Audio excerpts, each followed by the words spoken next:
علماء کرام نے عفیفہ کائنات کا ایک نام منہ سے قلب محمد ذکر کیا ہے کہ آپ منہ سے قلب محمد تھی. خدا کی قسم عفیفہ کائنات کی تمام تر فضیلتیں، تمام تر مناقب اسی ایک جملے کے اندر علماء نے بند کر دیے. منہ سے قلب محمد تھی، کیا مطلب منہ سے قلب محمد تھی؟ کہ ہمیشہ حضور کے دل کو سکون عفیفہ کائنات سے پہنچا تھا. جب بھی حضور کو سکون کی ضرورت ہوتی، جب بھی حضور کو چین کی ضرورت ہوتی، جب بھی حضور گردش ایام سے پریشان ہو کر گھر لوٹتے تو عفیفہ کائنات حضور کو راحتیں پہنچایا کرتی تھی، حضور کو خوش کر دیا کرتی تھی. فرماتے کہ حضور عفیفہ کائنات منہ سے قلب محمد تھی. ایک مرتبہ کسی سفر پر رسول اللہ صلی اللہ علیہ وسلم کے ساتھ تھی، جنگ پر جا رہے تھے یا واپس آ رہے تھے. راستے میں پڑاؤ ڈالا، عفیفہ کائنات کا ہار گم ہو گیا. رسول اللہ صلی اللہ علیہ وسلم سے ارشاد فرماتی ہے کہ یا رسول اللہ صلی اللہ علیہ وسلم میرا ہار گم ہو گیا. رسول اللہ صلی اللہ علیہ وآلہ وسلم نے اپنے صحابہ کو حکم دیا کہ جاؤ میری بیوی کا ہار تلاش کرو. صحابہ ڈھونڈتے رہے. رات کا وقت تھا، ہار نہیں ملا اور صبح قضا ہونے کے قریب ہو گئے.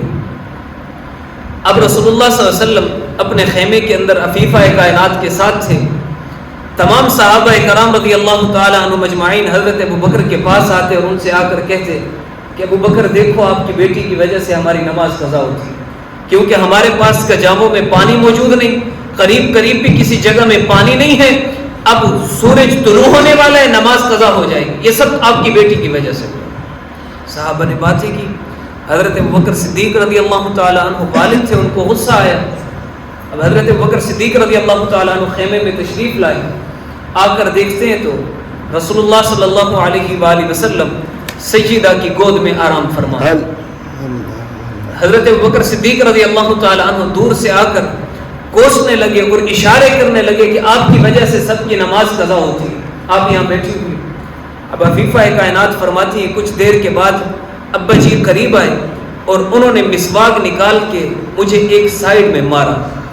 جب وہ مسواک حضرت ابوبکر صدیق رضی اللہ تعالیٰ عنہ نے مارا تو عفیفہ کائنات فرماتی ہے میں نے جسم کو سخت کر لیا تاکہ میرے جسم کو حرکت نہ ہو، کیونکہ اگر جسم کو حرکت ہوئی تو رسول اللہ صلی اللہ علیہ وسلم بیدار ہو جائے. فرماتی ہے میں بیٹھی رہی. خود ہی جب رسول اللہ صلی اللہ علیہ وسلم بیدار ہوئے تو میں نے عرض کیا رسول اللہ صلی اللہ علیہ وسلم باہر تو مشکل ہو گئی ہے، صحابہ کے پاس کجاووں میں پانی موجود نہیں ہے اور نماز کے قضا ہونے کا وقت قریب آ چکا ہے. ادھر سے اللہ تبارک و تعالی نے آیت تیمم نازل فرما دی. اس سے پہلے 1,24,000 کا وہ بیش انبیاء ہے، کسی نبی کے لیے مٹی سے وضو کرنا جائز نہیں تھا، کسی نبی کے لیے مٹی پاک نہیں تھی. یہاں اللہ تبارک و تعالی نے اپنی شریعت کا قاعدہ اور قانون بدل دیا عفیفہ کائنات کے ہار کی وجہ سے کہ جو صحابہ عفیفہ کائنات کا ہار تلاش کر رہے تھے، اپنی ماں کی وجہ سے پریشان تھے، اب ان کو نماز قضا ہونے کی فکر نہیں ہونی چاہیے، میں خدا قانون بدل دیتا ہوں. وہاں سے اللہ تبارک و تعالی نے تیمم کے احکامات جاری فرمائے. پھر وہ صحابہ جو حضرت ابوبکر کو پہلے کہہ رہے تھے کہ ابو بکر آپ کی بیٹی کی وجہ سے ہماری نماز قضا ہوتی ہے، پھر وہی صحابی حضرت اسید رضی اللہ تعالیٰ عنہ حضرت ابو بکر کے پاس آتے ہیں، آ کر عرض کرتے ہیں کہ حضرت یہ آپ کے گھرانے کا ہمارے اوپر کوئی پہلا احسان نہیں ہے، پہلے بھی آپ کے بڑے احسانات ہیں. اب یہ کوئی معمولی احسان تو نہیں تھا عفیفہ کائنات کا پوری امت پر کہ اگر پانی نہ ہو تو آپ تیمم کر لو. قیامت تک یہ حکم باقی رہے گا. احسان کس کا ہے؟ وجہ کون بنی ہے؟ عفیفہ کائنات بنی.